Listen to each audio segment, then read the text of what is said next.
This episode is proudly supported by OpenTable. Nearly 1/3 of diners are booking same day.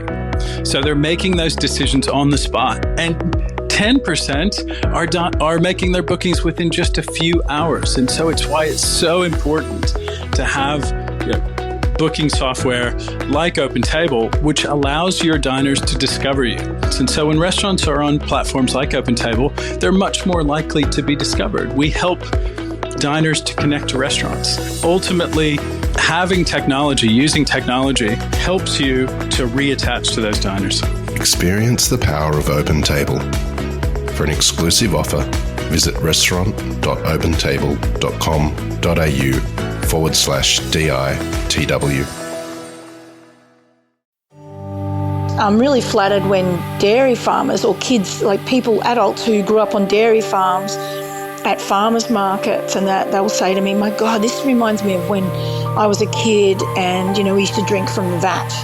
And that's the biggest compliment you can get. This is The Producers. I'm Dani Valent. Cathy Palmer is just about getting used to the idea that she's a dairy farmer. After a career in music management, she followed a passion for animal welfare into ethical milk production. On her northern Victorian dairy farm, calves aren't ripped away from their mums soon after birth. Instead, cows and calves stay together through to weaning. Cathy ensures a calm, happy life for her own cows, and she gets rave reviews for her milk. But How Now is also a showpiece, proving that dairy can be done differently, with kindness as a driving principle. My name's Cathy Palmer. My company is called the Ethical Dairy Company, trading as How Now Dairy, and I'm the only cow and calf together dairy in Australia, which means that we keep all our cows and calves together after they're born, and we milk the cows, sharing the milk. I'm located in northern Victoria, up near the Murray. The farm is in a town called Catamatite, very old dairy farming area. This whole area used to be, I think there was 180 farms in this region, and now I think we're down to about 28 farms. So I moved up here simply because it was a great area to understand, get a knowledge of dairying, given that I had never been on a dairy farm until I started my own business. So I came up here where I knew there was a wealth of experience, and the farm I'm on is managed by two retired or semi-retired now dairy farmers who took me under their wing and have done an amazing job passing on their skill sets. They've been milking since they were 6-year-old boys, and now they're both in their 70s. So they've done a marvellous job teaching me everything, except they had never seen a dairy where the cow and the calf stay together. They were used to the traditional dairying of a calf being born and then the calves immediately being removed and put into a shed. So this has all been new to them as well, and they've enjoyed the journey, I think. How does a music manager become a dairy farmer? Cathy explains her unique journey from the rock band green room to Ruminant's green paddocks. My background is it couldn't be further away from farming if it tried to be. I grew up one of 6 in a very suburban lifestyle, really, but our mum, we were always big on food and where our food came from, etc. My career was in the music industry. I worked in artist management, with musicians, and then I worked as A&R, so a finder and a signer for a publishing company. And I worked for many years working with artists on that level and developing artists. My brother, Barry Palmer, he's also he's the Hunters and Collectors guitarist. We had a small record company together, and we went developing really young artists from the age of 15 because we saw in the industry that they were missing out on opportunities and being, unrepresented. So we spent a few years doing that. And then I had my daughter, and so I took some time off and regrouped, and I really felt like I wanted to do something better with my time now. I'd had a very successful career, and I wanted to do something that was more fulfilling for me personally. And it was a friend who pointed out to me that he was kind of shocked that I consumed dairy, given that I had all this, animal activist blood in me, and I was very passionate about animal rights, and I had no idea. And he said, go home and Google bobby calf. And I did, and I slammed that computer shut and went back and said, my God, come on, there has to be a better way. How come we can't keep the calves? And he gave me a really great education. He said it's all about the consumer. It's consumer driven by price. And that really set me on a journey. So 5 years ago, I started on that journey I bought 18 cows and spent a year before that Googling like crazy to see where were these farms where you could keep a calf with the cow, how did it work, what were the complexities. And what I found was there was no research. There was nothing done on it other than on a university level where they did research papers to say remove a calf, don't remove a calf at these many hours. And so it was really just flying blind and waiting for a calf to be born. So the first calf that was born, we carried that calf to the dairy and milked the cow, and that was kind of the last cow we ever trained, the first and the last. From there, they trained each other. They taught each other that, the calves were safe, nothing was going to happen, and How Now was born that way, and we developed from there, really. There's a dark secret that traditional dairy farming depends on. Bobby calf is a cute name, but it's not a sweet story. So bobby calf is the term that's been given to the calf that when they're born in a dairy industry farm, bobby calf is the calf that is born. So they basically are removed from the mothers immediately at birth and put into a shed, and they're fed through different methods in the sheds. And then everyone has this understanding, which was also my understanding, that the bobby calves were only the boys, the males. And so then at 5 days old, they're sent to slaughter. And that now I know that's not just the males. It's also anything that's not used as replacements, which, certain dairy farmers keep a certain amount of calves to replace their dairy herd over the years. But it's just... it's actually male and female. And so in Australia, there's approximately 500,000 calves a year that go that way. There has been, with the increase in beef prices, it's been very good for dairy cows because it means more and more dairy farmers are using beef bulls. So they'll get beef animals out of the dairy cows, which is, that's I think that's a step in the right direction, but essentially, a bobby calf is the 5-day-old ultimate byproduct for us to consume milk. Many people steer clear of veal because they don't think it's an ethical meat. Cathy gives her view on the disconnect between veal avoidance and dairy drinking. Most of it leaves Australia. We don't have veal that is that young in Australia.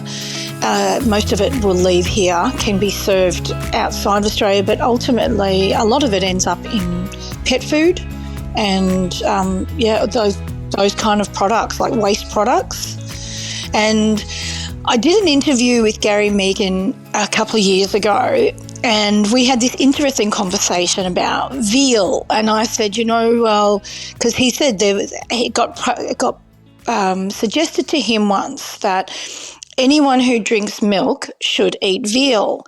And I said, wow, that's really kind of confronting and challenging, I can imagine. And I said, but I guess no one serves veal in Australia, really quite rarely. And he said, oh, yes, we do. We put it up on menus. And he said, from my personal experience, I can tell you my family eat it for the next week or 10 days because it doesn't sell. no one will order it because they've got this really strong understanding of what veal is. Yet, at the end of the meal, they'll all order coffee with milk. So it's a very interesting thing that we've got this real block in Australia, and it's all around the world, about the real price of milk. And that's where I came into it, and I just said I can't cope with that anymore. I've got to raise that awareness, and I'll fight for the rights of the calves. Sharing milk between calves and humans sounds idyllic, but how does it actually work? Cathy explains what she's learnt about cows as she developed her innovative milking system. What I did with my approach was to find what would be different, what would happen, because you get all this scaremongering that happens. People tell you that the calves take the best milk, or the calves won't thrive if they're left with their mums, which just seems that is outrageous. That just does not make sense. That didn't compute on any level to me. So I got busy reading and researching it, and what I know is a newborn calf will use 3 to 5 litres of milk a day. Now, rightly or wrongly, our dairy cows have been bred over the last 100 years to produce upwards near 40 litres a day. So in my mind, that 3 to 5 litres, there's plenty there. Just let the calves go with the mums, let them drink, and we've got plenty to take. Now, that, of course, they grow and that milk becomes a higher quantity that they take. But what we've found, and what I've always found on the farm, is that the calves will start to graze a lot younger than calves that are grown up in a shed. So they will graze with their mums. They imitate the mums, and they start to join their diet between grazing and feeding. And so you'll often see the older calves, the way that we do it, because the calves just stay with their mum 24 hours a day. And you'll see the calves all off down the end of the paddock, but they'll come back at night, have a drink, and that's it. That's the end of it. So it's that awareness that everyone said to me, that can't happen, they'll take all the milk. Well, it just makes no sense. They don't even take 3 to 5 litres. Like an average dairy cow, you could say, is 20 litres a day. So plenty. The way the milking process works on How Now is I generally me or one of the guys will go down and open up the gate, and the cows most of the cows will just come anyway, but the calves will come tearing around, and they come with their mums all the way down to the dairy. And I started training the calves to go to the back of the yard, and also because they don't want to be stepped on. They've got mums moving around, and if you really want to upset dairy cows, change the order. They go into the dairy, and dairy cows are really, really funny creatures to watch, because if I go in as number 5 in my run, if you try to move me to number 10, I'm not going to be happy about that. So, they'll bustle and hustle a bit to get into their position where they want to go.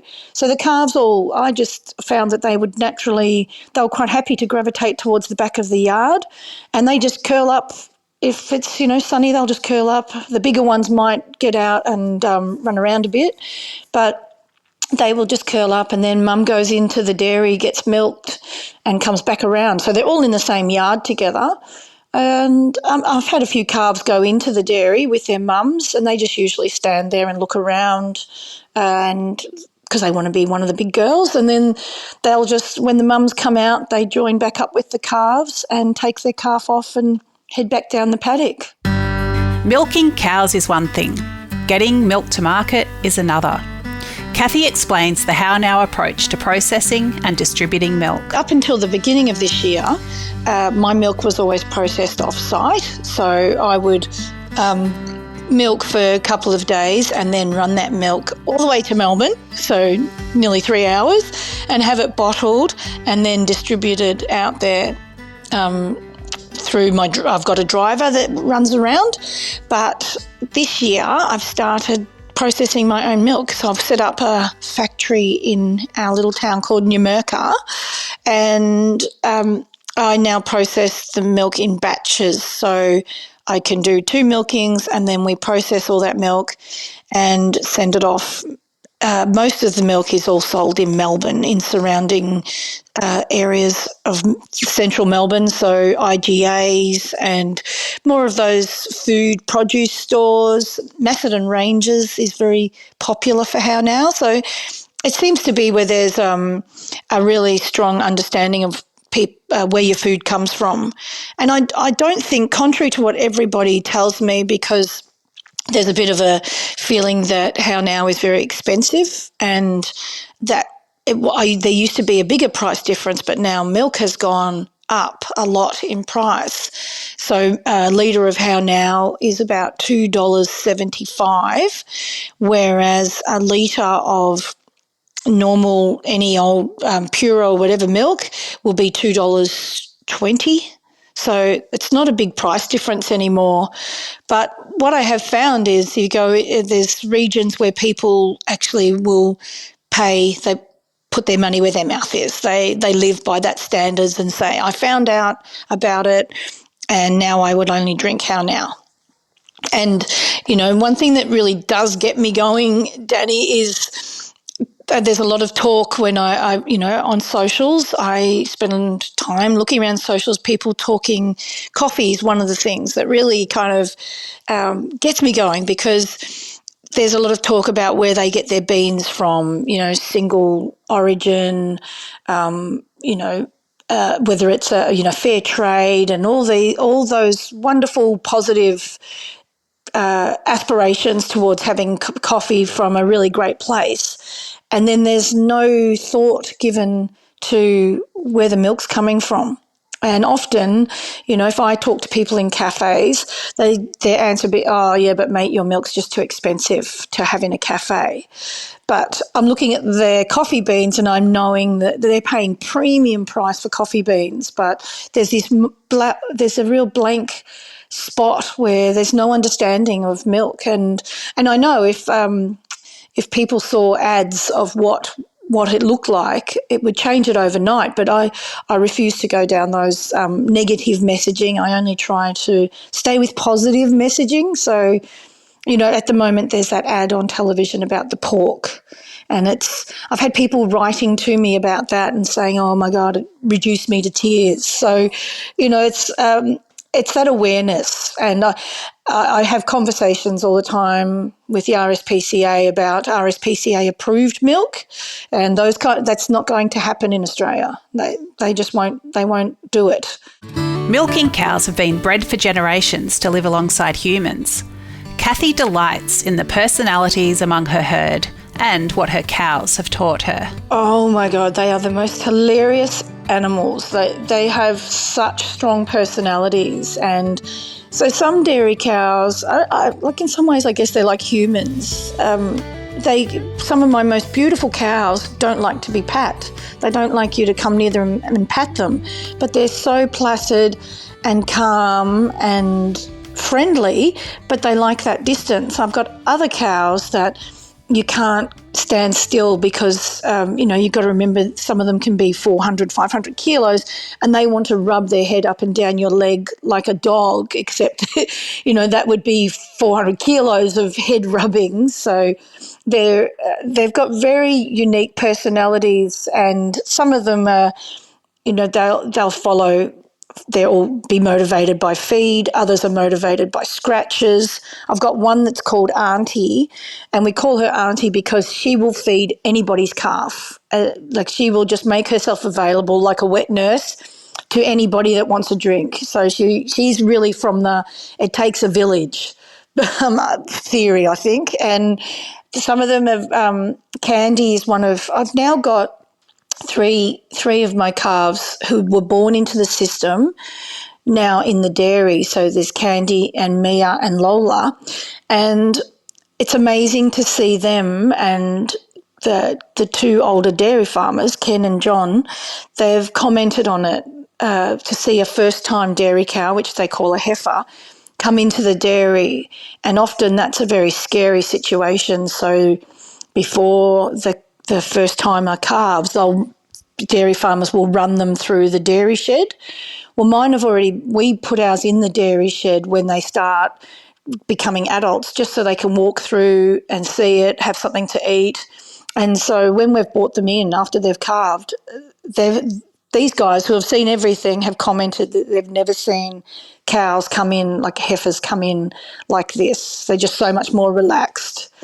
So I think it comes down to that whole my ethos, and I have a sign on the wall, which these guys laugh at sometimes, is please ask, don't tell. So I always believe that we ask the cows, can you move over there? We don't tell them. So, if you're yelling at them and pushing them, cows really don't like that. Like if you're rushing and you really want to have a bad day, rush around a cow, because they will just pick up on your energy and be really freaked out straight away. So you can, sometimes I pull up at the dairy and I've been on the phone and I'm organising deliveries or things and I'm in another headspace, and the cows remind me very quickly that it's time to, just whoosh, down, calm, slow, and then everything can run smoothly, because if you're rushing, you're going to pay for that 10 times. And also they'll probably start shitting all over you is the other thing that they do. If you bring a stranger into the dairy, they'll spot the stranger and they'll all just start, some of them will start shitting on you if they don't want strangers in there. No cow can be milked forever. Cathy explains the retirement plan for her dairy milkers. So what I do now is I've got I've sold a few house cows. So if some of them, one of the house cows actually was, she just didn't actually want to be a dairy cow on a dairy farm. She was a beautiful cow. She was quite happy to stand in a paddock and be hand milked. And I sold her to a gentleman who that's all. A guy who just wanted to have a cow. So I try and sell some of them. Ones that, unfortunately, you're always going to have some that have to be put down or, sent away, because they, if they've got high cell count or something goes wrong with them, naturally you can't sell that. That's, not good business and not ethical to sell that animal on where it's not producing good milk.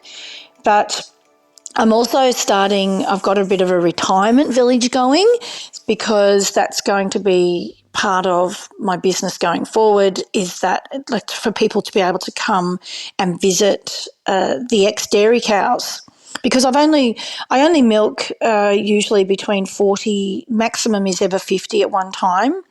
And given now in Australia the dairies are getting bigger, that's a very small dairy farm, which means my replacements, my girls retiring, it might be 1 or 2 cows every 2 or 3 years, and they only calve every second year, whereas normally they would calve every single year.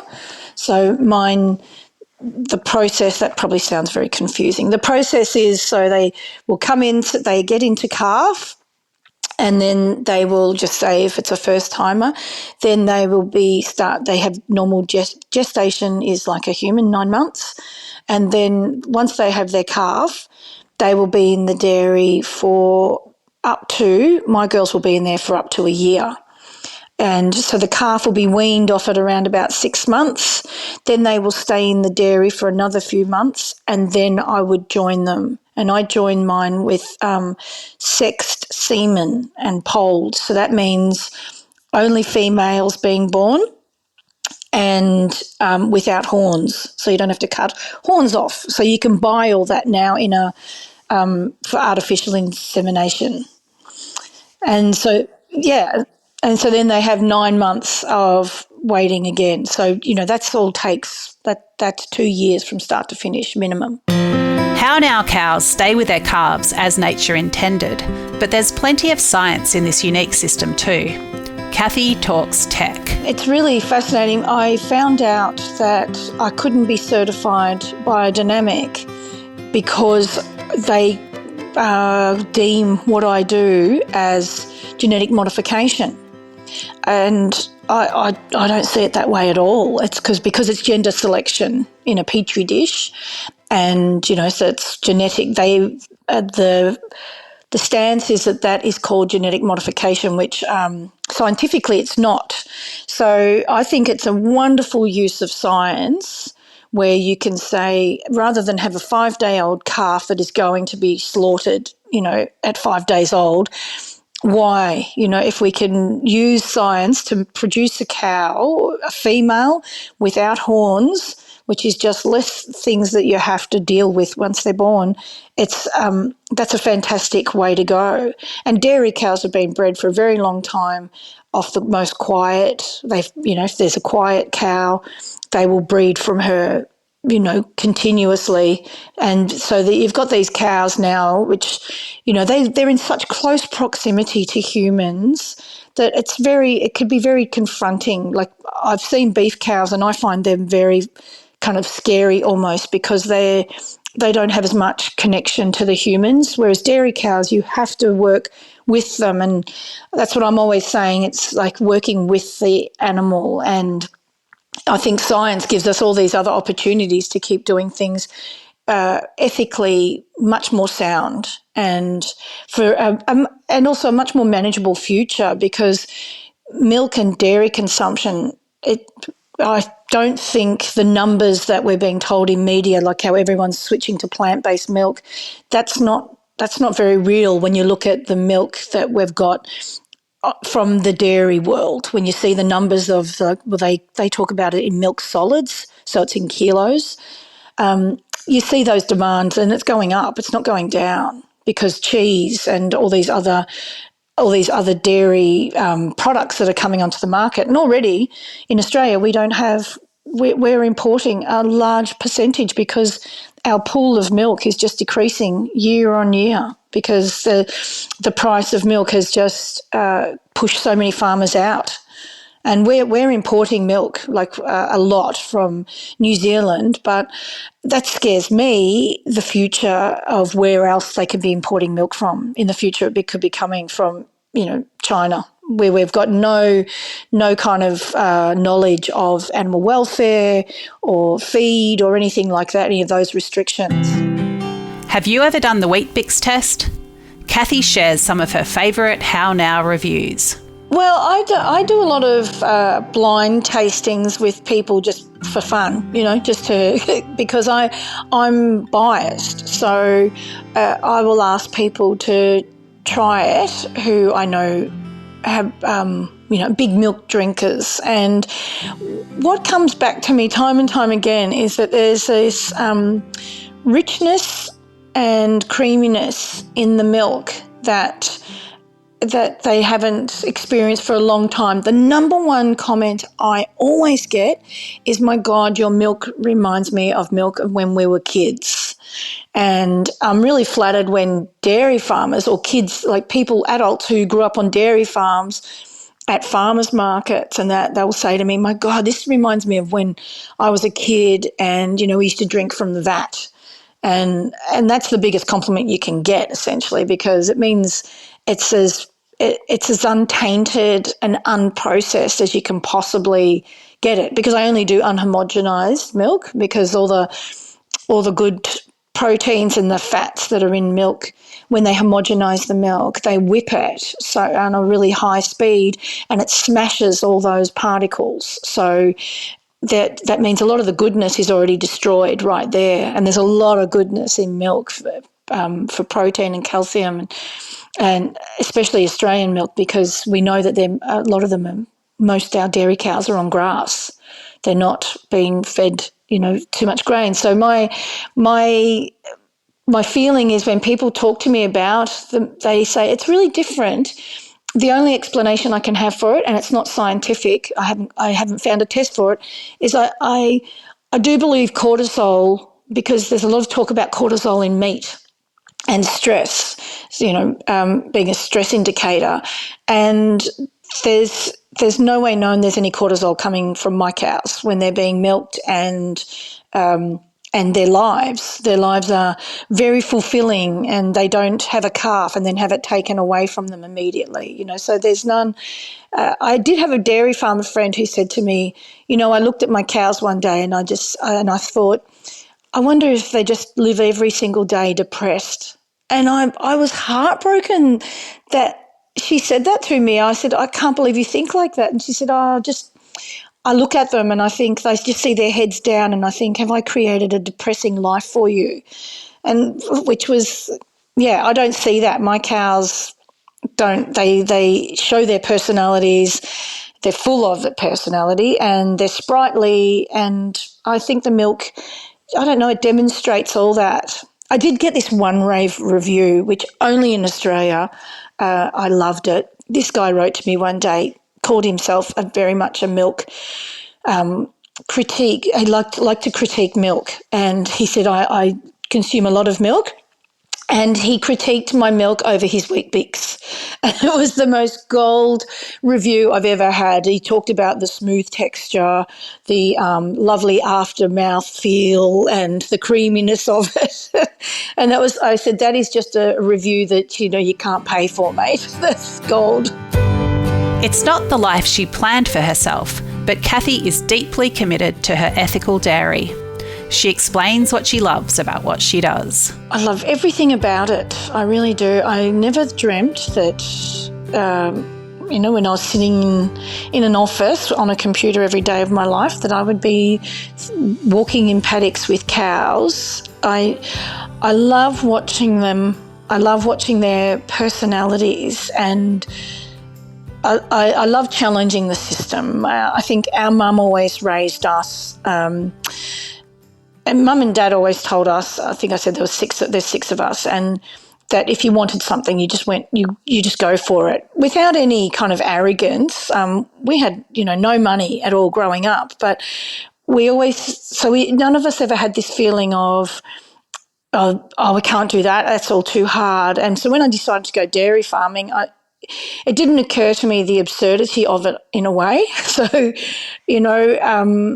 I had to make a decision 2 years ago, because I always lived in Melbourne and I used to come up to the farm, go up and back a lot. And 3 years ago now, 2.5, I made the decision. I sold up my home in Melbourne and I moved up here because I knew I needed to live around the cows to see what it was that I was doing, and was it possible to expand, because I always heard a lot of, well, that's fine, you're doing it with 20 or 30 cows, but you can't do that on a commercial scale. And I believe you really can now. I've spent a lot of time on this farm that I'm on looking at that and learning so much from the animals. And probably one of the things I really love the most is they teach me something nearly every day. They've taught me a lot about patience, about slowing down and moving with them.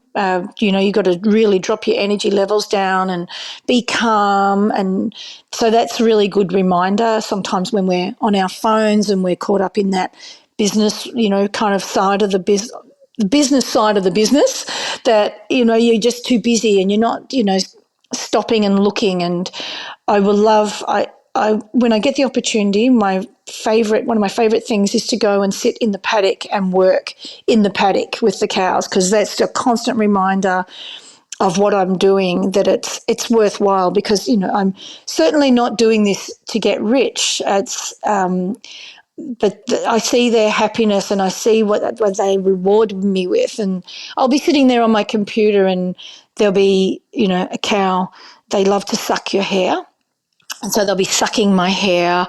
One will be licking a boot, and they're just hilarious. And then there's the ones that I mentioned before that will just stand in close proximity and eyeball me for an hour and a half, but they will not come in for a pat. So, yeah, I love all that part of it. And I do farmers markets, and whilst I'm getting sometimes I feel like, I'm too old to be doing farmers markets. I do love talking to people who have never heard of what I do, and who love the concept of thinking and being challenged. I've been challenged by plenty of people at markets, and to actually get to talk to them. And now that I do cheese, that was another big passion of mine, to be able to expand past milk to the other thing that I really love is cheese. So, I love seeing the different textures. That's actually something that's really come to the forefront. The Jack Holman, he owns Stone and Crow Cheese in the Yarra Valley. Jack makes most of my cheese for me. And Nadia in Ballarat from Goldfields, she makes the blue and the feta. But Jack makes a lot of the soft cheeses, and we talk about what the girls are eating, because it's that small and it's that much paddock to plate, that what they eat, today and what I milk off them tomorrow and then deliver to Jack can really affect the cheese. And I love that. I really love that part of it, because it's very much reminds me of when I spent time in Europe, and, you go to Switzerland and they'd only make certain cheeses at certain time of the year because they have to have a certain pasture. And we're like that now. Jack makes a hard cheese that the girls have to be on a certain pasture to have that cheese. And all those little idiosyncrasies, I guess, about what we do. It's not white water. It's certainly, it's not just something that you guzzle 2 litres of. It's really complex, and I love that approach. With the essential help and guidance of a couple of old dairy farmers, Cathy Palmer is forging a new path for dairy, now in Victoria, but hopefully soon taken up elsewhere in the world. With ethics and animal welfare a primary concern for many consumers, she hopes that the how now approach won't always be so unusual.